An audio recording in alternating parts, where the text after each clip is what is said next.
श्री विष्णवे नमः। हरे कृष्णा दोस्तों, आज बृहस्पतिवार के दिन व्रत करने और कथा सुनने मात्र से सभी भक्तों की मनोकामनाएं भगवान बृहस्पति देव के आशीर्वाद से पूर्ण हो जाती है।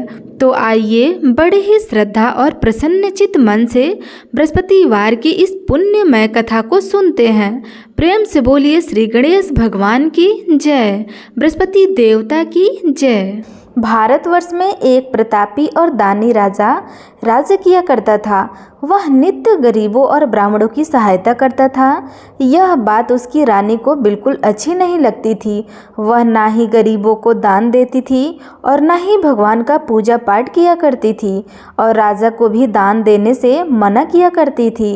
एक दिन राजा शिकार खेलने वन को चले गए थे तो रानी महल में अकेली थी। उसी समय बृहस्पति देव साधु के रूप में राजा के महल में भिक्षा लेने के लिए आए और भिक्षा मांगी तो रानी ने भिक्षा देने से इनकार कर दिया और कहा, हे साधु महाराज, मैं तो इस दान पुण्य तंग आ गई हूँ। मेरा पति सारा धन लुटाते रहते हैं। मेरी इच्छा है कि हमारा सारा धन नष्ट हो जाए, फिर न रहेगा बांस न बाजेगी बांसुरी। साधु ने कहा, देवी तुम तो बड़ी विचित्र हो। धन संतान तो सभी चाहते हैं, पुत्र और लक्ष्मी तो पापी के घर में भी होनी चाहिए। यदि तुम्हारे पास अधिक धन है तो तुम भूखे को भोजन कराओ, प्यासे को प्याऊ लगवाओ, मुसाफिरों के लिए धर्मशाला खुलवाओ और जो निर्धन अपनी कुंवारी कन्याओं का विवाह नहीं कर सकते उनका विवाह करवा दो। ऐसे और कई काम करवा दो जिनके करने से तुम्हारा यश लोक और परलोक में फैलेगा। परंतु रानी पर उपदेश का कोई प्रभाव नहीं पड़ा। वह बोली, महाराज आप मुझे कुछ न समझाइए। मैं ऐसा धन नहीं चाहती जो हर जगह बांटती फिरूं। साधु ने उत्तर दिया, यदि तुम्हारी ऐसी ही इच्छा है तो तथास्तु। तुम ऐसा करना कि बृहस्पतिवार को घर लीप करके पीली मिट्टी से अपना सिर धोना और स्नान करना, भट्टी चढ़ाकर कपड़े धोना। ऐसा करने से आपका सारा धन नष्ट हो जाएगा। इतना कहकर के वह साधु महाराज वहाँ से अंतर ध्यान हो गए और साधु के कहे अनुसार बातों को पूरा करते हुए रानी को केवल 3 बृहस्पतिवार ही बीते थे कि उसकी समस्त धन संपत्ति नष्ट हो गई। भोजन के लिए राजा का परिवार तरसने लगा। तब एक दिन राजा ने रानी से बोला कि हे रानी, तुम यहीं रहो, मैं दूसरे देश को जाता हूँ क्योंकि यहाँ पर सभी लोग मुझे अच्छी तरह से जानते हैं, इसलिए मैं कोई छोटा कार्य नहीं कर सकता। ऐसा कहकर के राजा परदेश को चले गए। वहाँ वह जंगल से लकड़ी काट कर लाते थे और शहर में बेचा करते थे। इस तरह वह अपना जीवन व्यतीत करने लगे। इधर राजा के परदेश जाते ही रानी और दासी दुखी रहने लगी। एक बार जब रानी और दासी को 7 दिन तक बिना भोजन के रहना पड़ा तो रानी ने अपनी दासी से कहा, हे दासी, पासी के नगर में मेरी बहन रहती है। वह बड़ी धनवान है। तुम उसके पास जा और कुछ लेकर आ ताकि थोड़ा बहुत गुजर बसर हो सके। रानी दासी की बहन के पास गई। उस दिन गुरुवार का दिन था और रानी की बहन उस समय बृहस्पति व्रत की कथा सुन रही थी। दासी ने रानी की बहन को अपनी रानी का संदेश दिया, लेकिन रानी की बड़ी बहन ने कोई उत्तर नहीं दिया। जब दासी को रानी की बहन से कोई उत्तर नहीं मिला तो वह बहुत दुखी हुई और उसे क्रोध भी आया। दासी ने वापस आकर रानी से सारी बातें बता दी। यह सुनकर रानी ने अपने भाग्य को कोसा। उधर रानी की बहन ने सोचा कि मेरी बहन की दासी आई हुई थी परंतु मैं उससे कुछ नहीं बोली, इससे वह बहुत दुखी हुई होगी। कथा सुनकर और पूजन समाप्त करके वह अपनी बहन के घर आई और कहने लगी, हे बहन, मैं बृहस्पतिवार का व्रत कर रही थी। तुम्हारी दासी मेरे घर आई थी परंतु जब तक कथा होती है तब तक ना तो उठते हैं और ना ही बोलते हैं, इसलिए मैं नहीं बोली। कहो दासी, क्यों गई थी? तब रानी बोली, बहन तुमसे क्या छिपाऊं, हमारे घर के खाने तक को अनाज नहीं है। ऐसा कहते कहते रानी की आंखें भर आई। उसने दासी समेत पिछले 7 दिनों से भूखे रहने तक की बात अपनी बड़ी बहन से विस्तार पूर्वक सुना दी। रानी की बहन बोली, देखो बहन, भगवान बृहस्पतिवार सबकी मनोकामनाओं को पूर्ण करते हैं। देखो शायद तुम्हारे घर में अनाज रखा हो। पहले तो रानी को विश्वास नहीं हुआ, पर बहन के आग्रह करने पर उसने अपनी दासी को अंदर भेजा तो उसे सचमुच अनाज से भरा एक घड़ा मिला। यह देखकर दासी को बड़ी हैरानी हुई। दासी रानी से कहने लगी, हे रानी, जब हमको भोजन नहीं मिलता था तो हम व्रत ही तो करते थे ना, इसलिए क्यों न इनसे व्रत और कथा का विधि पूछ ली जाए ताकि हम भी व्रत कर सके। तब रानी ने अपनी बहन से बृहस्पतिवार व्रत के बारे में पूछा। उसकी बहन ने बताया, बृहस्पतिवार के व्रत में चने की दाल और मुनक्का से विष्णु भगवान का केले की जड़ में पूजन करें तथा दीपक जलाएं, व्रत कथा सुने और पीला भोजन ही करें। इससे बृहस्पति देव प्रसन्न हो जाते हैं। और व्रत और पूजन विधि बताकर रानी की बहन अपने घर लौट गई। 7 दिन के बाद जब गुरुवार आया तो रानी और दासी ने व्रत रखा। घुड़साल में जाकर चना और गुड़ लेकर आई, फिर उससे केले की जड़ तथा विष्णु भगवान का पूजन किया। अब पीला भोजन कहाँ से आए, इस बात को लेकर दोनों बहुत दुखी थे, क्योंकि उन्होंने व्रत रखा था, इसलिए बृहस्पति देव उनसे अति प्रसन्न थे। इसलिए वे एक साधारण व्यक्ति का रूप धारण करके 2 थालों में सुंदर पीला भोजन दासी को दे गए। भोजन पाकर दासी बहुत प्रसन्न हुई और फिर रानी के साथ मिलकर भोजन ग्रहण किया। उसके बाद वे सभी गुरुवार को व्रत और पूजन करने लगी। बृहस्पति भगवान की कृपा से उनके पास फिर से धन संपत्ति आ गया, परंतु रानी फिर से पहले की तरह आलस्य करने लगी। तब दासी बोली, देखो रानी, तुम पहले भी इस प्रकार आलस्य किया करती थी। तुम्हें धन रखने में कष्ट होता था, इस कारण सभी धन नष्ट हो गया। और अब जब भगवान बृहस्पति देव की कृपा से धन मिला है तो तुम्हें फिर से आलस्य होता है। रानी को समझाते हुए दासी कहती है कि बड़ी मुसीबतों के बाद हमने यह धन पाया है, इसलिए हमें दान पुण्य करना चाहिए, भूखे मनुष्यों को भोजन कराना चाहिए और धन को शुभ कार्यों में खर्च करना चाहिए, जिससे तुम्हारे कुल का यश बढ़े, स्वर्ग की प्राप्ति होगी और पितृ प्रसन्न होंगे। दासी की बात मानकर रानी अपना धन शुभ कार्यों में खर्च करने लगी, जिससे पूरे नगर में उसका यश फैलने लगा। उधर एक दिन राजा दुखी होकर जंगल में एक पेड़ के नीचे आसन जमा कर बैठ गए। वह अपनी दशा को याद करके व्याकुल होने लगे। बृहस्पतिवार का दिन था। एकाएक उसने देखा कि निर्जन वन में एक साधु प्रकट हुए। वह साधु वेश में स्वयं बृहस्पति देवता थे। लकड़हारे के सामने आकर बोले, हे लकड़हारे, इस सुनसान जंगल में तुम इतना चिंता मग्न क्यों बैठे हो? तब लकड़हारे के दोनों हाथ जोड़कर प्रणाम किया और उत्तर दिया, महात्मा जी, आप सब कुछ जानते हैं, मैं क्या कहूँ। यह कहकर के रोने लगा और साधु को अपनी आत्मकथा सुनाई। महात्मा जी ने कहा, तुम्हारी स्त्री ने बृहस्पतिवार के दिन बृहस्पति भगवान का निरादर किया है, जिसके कारण रुष्ट होकर उन्होंने तुम्हारी यह दशा कर दी थी। अब तुम चिंता को दूर करके मेरे कहने पर चलो तो तुम्हारे सब कष्ट दूर हो जाएंगे और भगवान पहले से भी अधिक संपत्ति देंगे। तुम बृहस्पतिवार के दिन कथा किया करो, 2 पैसे के चने मुनक्का लाकर उसका प्रसाद बनाओ और शुद्ध जल से लोटे में शक्कर मिलाकर अमृत तैयार करो। कथा के पश्चाताप अपने सारे परिवार और सुनने वाले प्रेमियों में अमृत व प्रसाद को बांटकर खुद भी ग्रहण करो। ऐसा करने से भगवान तुम्हारी सब मनोकामनाएं पूर्ण करेंगे।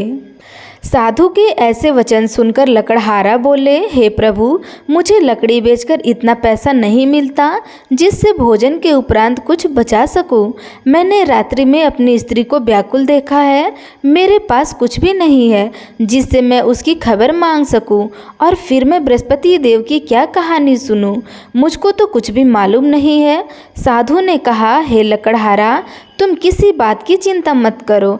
बृहस्पतिवार के दिन तुम रोजाना की तरह लकड़ियाँ लेकर शहर को जाओ। तुमको रोज से दुगुना धन प्राप्त होगा, जिससे तुम भली भांति भोजन कर लोगे और बृहस्पति देव की पूजा का सम्मान भी आ जाएगा। बृहस्पति देव की कथा इस प्रकार है, सुनो। प्राचीन काल में एक ब्राह्मण रहता था।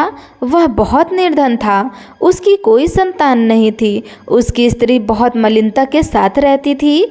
वह स्नान नहीं करती थी और किसी देवी देवता का पूजन भी नहीं करती थी। इससे ब्राह्मण देवता बड़े दुखी रहते थे। बेचारे बहुत कुछ कहते थे किंतु उसका कुछ परिणाम नहीं निकलता था। भगवान की कृपा से ब्राह्मण की स्त्री से कन्या रूपी रत्न पैदा हुई। कन्या बड़ी होने पर प्रातःकाल स्नान करके विष्णु भगवान का जाप और बृहस्पतिवार का व्रत करने लगी। अपने पूजन पाठ को समाप्त करके विद्यालय जाती तो अपनी मुट्ठी में जौ भरकर ले जाती और पाठशाला के मार्ग में डालती जाती थी। तब यह जौ स्वर्ण के हो जाते थे। लौटते समय उनको बीनकर घर लेकर आती थी। एक दिन वह बालिका सूप में उस सोने की जौ को फटक कर साफ कर रही थी कि उसके पिता ने देख लिया और कहा, हे बेटी, सोने की जौ के लिए सोने का सूप होना चाहिए। दूसरे दिन बृहस्पतिवार का दिन था। इस कन्या ने व्रत रखा और बृहस्पति देव से प्रार्थना करके कहा, मैंने आपकी पूजा सच्चे मन से की है तो मेरे लिए सोने का सूप दे दो। बृहस्पति देव ने उसकी प्रार्थना स्वीकार कर ली। रोजाना की तरह वह कन्या जौ फैलाती हुई जाने लगी। जब लौटकर जौ बीन रही थी तो बृहस्पति देव की कृपा से सोने का सूप मिला। उसे वह घर लेकर आई और उसमें जौ साफ करने लगी, परंतु उसकी माँ का वही ढंग रहा। एक दिन की बात है कि वह कन्या सोने के सूप में जौ साफ कर रही थी। उस समय उस शहर का राजा पुत्र वहां से होकर निकला। इस कन्या के रूप और कार्य को देखकर मोहित हो गया और अपने घर जाकर भोजन और जल त्याग कर उदास होकर लेट गया। राजा को इस बात का पता लगा तो अपने प्रधानमंत्री के साथ उसके पास गए और बोले, हे बेटा, तुम्हें किस बात का कष्ट है? किसी ने तुम्हारा अपमान किया है अथवा और कोई कारण हो तो हमें बताओ, मैं वही कार्य करूँगा जिससे तुम्हें प्रसन्नता मिले। अपने पिता की राजकुमार ने बात सुनी तो वह बोला, मुझे आपकी कृपा से किसी प्रकार का दुख नहीं है। किसी ने मेरा कोई अपमान नहीं किया है, परंतु मैं उस लड़की से विवाह करना चाहता हूँ जो सोने के सूप में जौ साफ कर रही थी। यह सुनकर राजा आश्चर्य में पड़ गए और बोले, हे बेटा, इस तरह की कन्या का पता तुम ही लगवाओ। मैं उसके साथ तेरा विवाह अवश्य करवा दूंगा। राजकुमार ने उस लड़की के घर का पता बताया। तब मंत्री उस लड़की के घर गए और ब्राह्मण देवता को सभी हाल बताया। ब्राह्मण देवता राजकुमार के साथ अपनी कन्या का विवाह करने के लिए तैयार हो गए तथा विधि विधान के अनुसार ब्राह्मण की कन्या का विवाह राजकुमार के साथ कर दिया गया। कन्या के घर से जाते ही पहले की भांति उस ब्राह्मण देवता के घर में गरीबी का निवास हो गया। अब भोजन के लिए भी अन्न बड़ी मुश्किल से मिलता था। एक दिन दुखी होकर ब्राह्मण देवता अपनी पुत्री के पास गए। बेटी ने पिता की दुखी अवस्था को देखा और अपनी माँ का हाल पूछा। तब ब्राह्मण ने भी सभी हाल कहा। कन्या ने बहुत सा धन देकर अपने पिता को विदा कर दिया। इस तरह ब्राह्मण का कुछ समय सुखपूर्वक व्यतीत हुआ। कुछ दिन के बाद फिर वही हाल हो गया। ब्राह्मण फिर से अपनी कन्या के यहाँ गया और सारा हाल कहा तो लड़की बोली, हे पिताजी, आप माताजी को यहाँ लेकर आओ। मैं उन्हें विधि बता दूंगी जिससे उनकी गरीबी दूर हो जाएगी। वह ब्राह्मण देवता अपनी स्त्री के साथ लेकर पहुँचे तो अपनी माँ को समझाने लगी कि हे माँ, तुम प्रातःकाल प्रथम स्नान आदि करके विष्णु भगवान का पूजन करो तो सब दरिद्रता दूर हो जाएंगी। परंतु उसकी माँ ने एक भी बात नहीं मानी और प्रातःकाल उठकर अपनी पुत्री के बच्चों की जूठन को खा लिया करती थी। इससे उसकी पुत्री को भी बहुत गुस्सा आया। उसने एक रात को एक कोठरी में सारा सामान निकाल दिया और अपनी माँ को उसमें बंद कर दिया और प्रातःकाल उसमें से उसे निकाला तो स्नान आदि करवा के पूजा पाठ करवाया तो उसकी माँ की बुद्धि ठीक हो गई। इसके बाद वह नियम से पूजा पाठ करती और प्रत्येक बृहस्पतिवार को व्रत रखने लगी। इस व्रत के प्रभाव से उसकी माता और पिता बहुत ही धनवान और पुत्रवान हो गए और बृहस्पति देवता के प्रभाव से इस लोक के सुख को भोगकर अंत में स्वर्ग लोक को प्राप्त हुए।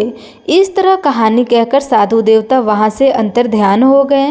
धीरे धीरे समय व्यतीत होने पर फिर वही बृहस्पतिवार का दिन आया और लकड़हारा जंगल से लकड़ी काटकर किसी शहर में बेचने गया। उसे उस दिन और दिन से अधिक पैसा मिला।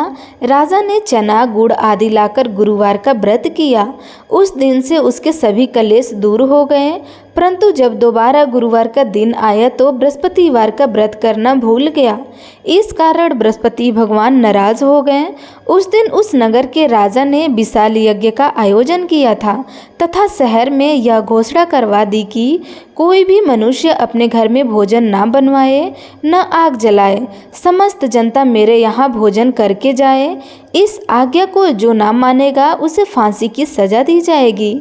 इस तरह की घोषणा संपूर्ण नगर में करवा दी गई। राजा की आज्ञा के अनुसार शहर के सभी लोग भोजन करने गए, लेकिन लकड़हारा कुछ देर से पहुंचा। इसलिए राजा उसको अपने साथ घर लेकर गए और ले जाकर भोजन करवा रहे थे तो रानी की दृष्टि उस खूंटी पर पड़ी जिस पर उसका हार लटका हुआ था। वह वहां पर दिखाई नहीं दिया। रानी ने निश्चय किया कि मेरा हार इस मनुष्य ने चुरा लिया है। उसी समय सिपाहियों को बुलाकर उसको कारागार में डलवा दिया गया। जब लकड़हारा कारागार में पड़ गया और बहुत दुखी होकर विचार करने लगा कि न जाने कौन से पूर्व जन्म में कर्म से मुझे यह दुख प्राप्त हुआ है, और उसी साधु को याद करने लगा जो कि जंगल में मिला था। उसी समय तत्काल बृहस्पति देवता साधु के रूप में प्रकट हुए और उसकी दशा को देखकर कहने लगे, अरे मूर्ख, तूने बृहस्पति देव की कथा नहीं करी, इस कारण तुझे दुख प्राप्त हुआ है। अब चिंता मत करो। बृहस्पतिवार के दिन कारागार के दरवाजे पर 4 पैसे पड़े मिलेंगे। उनसे तू बृहस्पति देव की पूजा करना, तेरे सभी कष्ट दूर हो जाएंगे। बृहस्पतिवार के दिन उसे 4 पैसे मिले। लकड़हारे ने कथा कही। उसी रात्रि को बृहस्पति देव ने उस नगर के राजा को स्वप्न में कहा, हे राजा, तुमने जिस आदमी को कारागार में बंद कर दिया है वह निर्दोष है, वह राजा है, उसे छोड़ देना। रानी का हार उसी खूंटी पर लटका हुआ है। अगर तू ऐसा नहीं करेगा तो मैं तेरे राज को नष्ट कर दूंगा। इस तरह रात्रि के स्वप्न को देखकर राजा प्रातःकाल उठा और खूंटी पर हार देखकर लकड़हारे को बुलाकर क्षमा मांगी और लकड़हारे को योग्य सुंदर वस्त्र आभूषण देकर विदा कर दिया।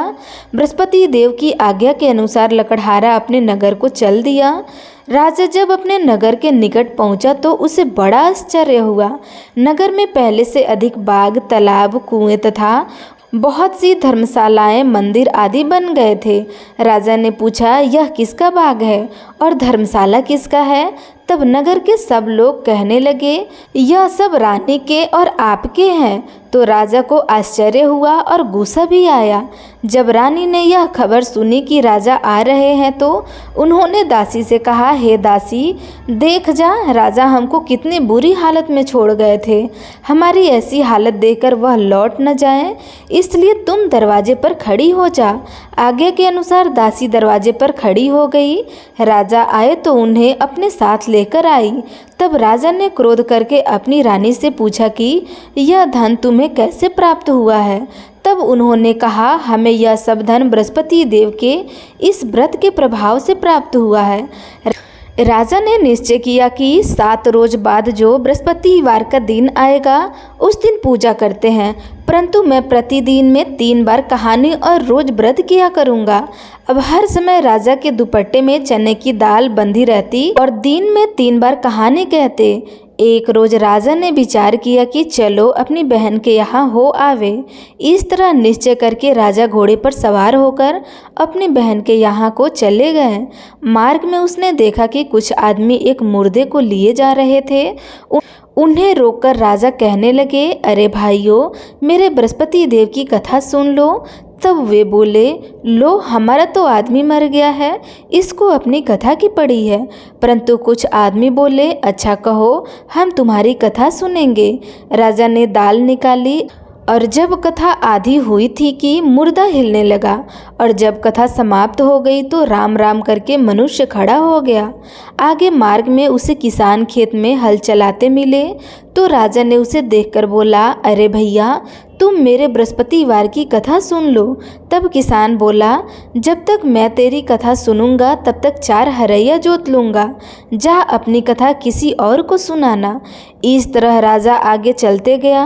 राजा के हटते ही बैल पछाड़ खार कर गिर गए और किसान के पेट में बड़ी जोर का दर्द होने लगा। उस समय उसकी माँ रोटी लेकर आई और उसने यह देखा तो अपने पुत्र से सब हाल पूछा और बेटे ने सभी हाल कह दिया तो बुढ़िया माई दौड़ी दौड़ी उस घुड़सवार के पास गई और उससे बोली कि मैं तेरी कथा सुनूंगी, तुम अपनी कथा मेरे खेत पर चलकर ही कहना। राजा ने बुढ़िया के खेत पर जाकर कथा कही, जिससे सुनते ही वह बैल उठकर खड़े हो गए तथा किसान के पेट का दर्द भी बंद हो गया। राजा अपनी बहन के घर पहुंचा। बहन ने भाई की खूब मेहमानी की। दूसरे रोज प्रातःकाल राजा जगा तो वह देखने लगा कि सब लोग भोजन कर रहे हैं। राजा ने अपनी बहन से कहा, ऐसा कोई मनुष्य है जिसने भोजन नहीं किया हो, मेरे बृहस्पतिवार की कथा सुन ले। बहन बोली, है भैया, यह देश ऐसा है कि पहले यहाँ लोग भोजन करते हैं, बाद में अन्य काम करते हैं। अगर कोई पड़ोस में हो तो देख आओ। वह ऐसा कहकर देखने चली गई, परंतु उसे कोई ऐसा व्यक्ति नहीं मिला जिसने भोजन ना किया हो। अतः वह एक कुम्हार के घर गई जिसका लड़का बीमार था। उससे मालूम हुआ कि उसके यहाँ 3 रोज से किसी ने भोजन भी नहीं किया है। रानी ने अपने भाई की कथा सुनने के लिए कुम्हार से कहा तो वह तैयार हो गया। राजा ने जाकर बृहस्पतिवार की कथा कही, जिसको सुनकर उसका लड़का ठीक हो गया। अब तो राजा की प्रशंसा होने लगी। एक रोज राजा ने अपनी बहन से कहा कि हे बहन, हम अपने घर को जाएंगे, तुम भी तैयार हो जाओ।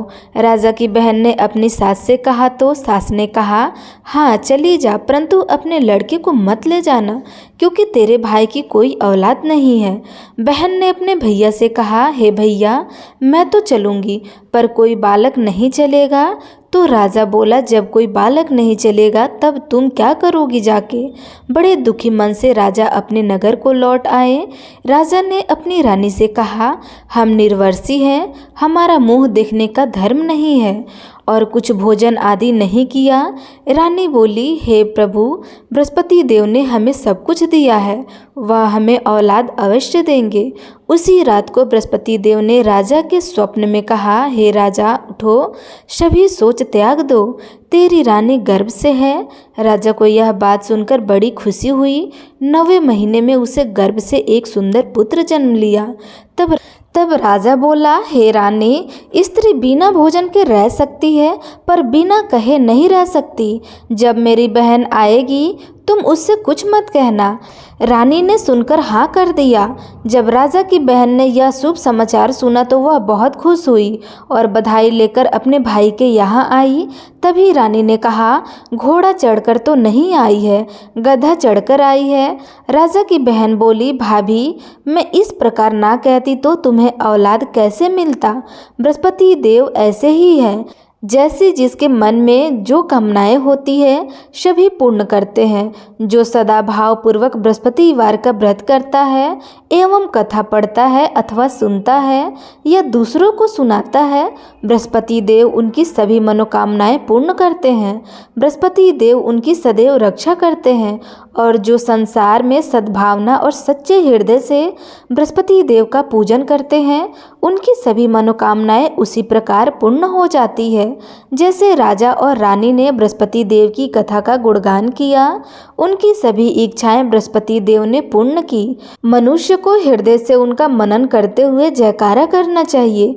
तो प्रेम से बोलिए, बृहस्पति देवता की जय, विष्णु भगवान की जय, समस्त देवी देवताओं की जय।